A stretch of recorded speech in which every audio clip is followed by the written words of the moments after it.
Heri masikio yako wewe kwa maana yanasikia, heri macho yako kwa maana yanaona. Hapa sizungumzii macho na masikio ya kimwili tu, bali ni ule uwezo wa kuweza kulisikia neno la Mungu na ukaweza kulielewa sawasawa na mapenzi na makusudi makamilifu kabisa ya Mungu. Kwa maana usipolielewa neno kwa ukamilifu, utashindwa kutambua mapenzi ya Mungu katika hilo neno na utajikuta umefanya kinyume na mapenzi ya Mungu. Yesu akawaambia kwamba mnayoyaona ninyi, manabii wengi na wenye haki walitamani kuyaona wasiyaone, walitamani kuyasikia pia mnayoyasikia wasiweze kuyasikia, lakini ninyi mmejaliwa. Kumbe kuna watu ambao wamejaliwa kulielewa neno la Mungu, lakini pia kuna watu ambao wao wanakaza mioyo yao, wanaifanya mioyo yao iwe mizito.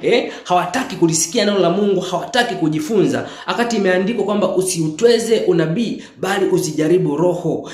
Usijaribu roho ujue kama zinatokana na Mungu au kama hazitokani na Mungu. Kumbe imekupasa kujifunza, uchukue hatua ya kujifunza, kwa sababu unapokuwa unajifunza, unaposikiliza, utatambua kwamba huu ni ukweli na huu si ukweli. Ukishatambua kwamba huu ni ukweli, utachukua hatua ya kutii au kupokea na kutendea kazi ili upate kuokolewa. Na utakapotambua kwamba huu ni udanganyifu, utachukua hatua ya kuacha kuyasikiliza hayo, kwa sababu tayari umeshajaribu roho, umeshapima, umeshasikiliza, umeshapima, umetambua kwamba hii au huu ujumbe si wa Mungu, ni mafundisho potofu ya adui. Basi unachukua hatua ya kuyaacha, kwa sababu utakavyoendelea kujifunza mambo ambayo hayatokani na Mungu, maana yake yatakuangamiza nafsi yako, yatakuangamiza roho yako. Bwana Yesu asifiwe sana, kwa sababu neno la Mungu ni uzima. Ndio maana Yesu akamwambia, maneno niliyowaambia ni roho tena ni uzima. Kwa neno la Mungu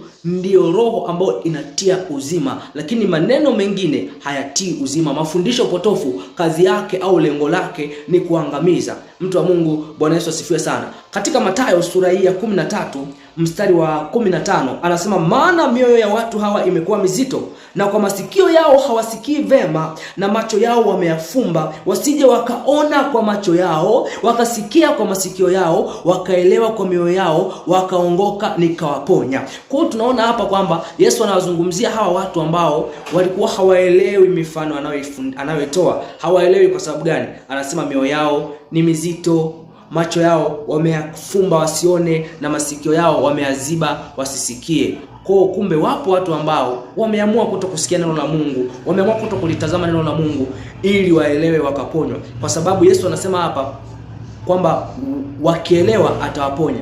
Unaona?